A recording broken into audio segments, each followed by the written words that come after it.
السلام عليكم ورحمة الله وبركاته. ازيكم عاملين ايه؟ يا رب تكونوا بخير. النهاردة جيت لكم بالمشروع بتاعي الجديد ان شاء الله. ربنا يبارك لكل واحد رزقه ويصلح حال الجميع. ده اوردر كده ليا ان شاء الله، اول مرة اشتغل الشغل ده. اهو شايفين يا بنات، بسم الله ما شاء الله، جميل وزي الفل. دي طبعا الرجول.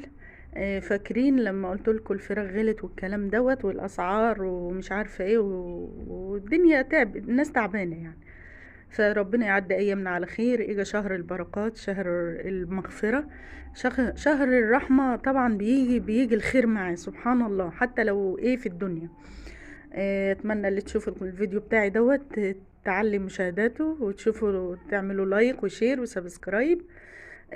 شاركوه مع اصحابكم واصدقائكم. ربنا يا رب يجعلكم في الخير دايما وما تحرمش منكم ويكفيكم شر المرض، اللهم امين يا رب العالمين.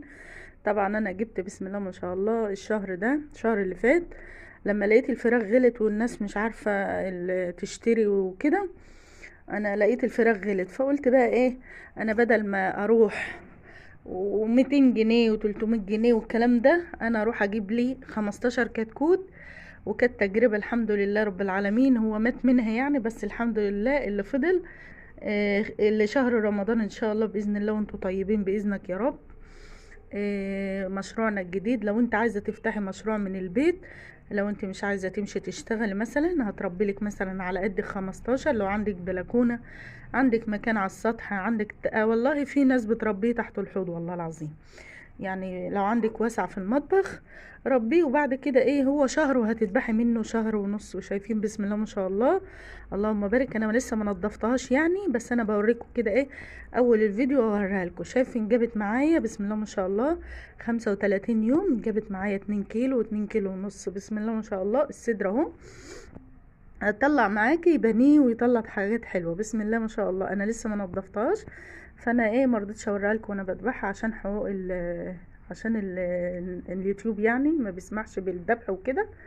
اهو بسم الله ما شاء الله. شايفين 2 كيلو، 2 كيلو و400، 2 كيلو 300، يعني الحمد لله رب العالمين. الحمد لله رب العالمين، اللهم بارك. صلوا على النبي يا بنات. اللهم صل وسلم وبارك عليك يا سيدي يا حبيبي يا رسول الله. انا قلت اصورها لكم قبل ما انضفها ان شاء الله، وهنضفها واوريها لكم. شايفين بسم الله ما شاء الله اهو التقيله بسم الله ما شاء الله 2 كيلو شويه. هي الكاميرا مش عاطيها حقها يعني، والنور وكده، بس هي جميله بسم الله ما شاء الله. إيه، يلا يا بنات شجعوني بقى، ربنا يجعلكم دايما في الخير. اللي تشوف قناتي لاول مره تشترك وتدينا احلى لايك من ايديها الجميله. ربنا يخليكم ليا دايما يا رب، وشجعوني كده عشان نكمل. طبعا هجيب دوره ان شاء الله باذن الله كتاكيت وهصورها لكم يوم بيوم، هنبقى مع بعض باذنك يا رب، او كل يومين او 3 ان شاء الله هنسجل ونعرف ان شاء الله كل الحاجات والتكات اللي بيقولوا عليها. ما تصدقيش اللي بيقولوا لك الفراخ بخلطات غير العلف، الكلام ده مفيش منه صحيح خالص، وعاني من الصحة. صلوا على النبي يا بنات. ارجو اللي تشوف الفيديو تعمل لايك وشير وسبسكرايب وفعلوا الجرس عشان يوصلك كل جديد.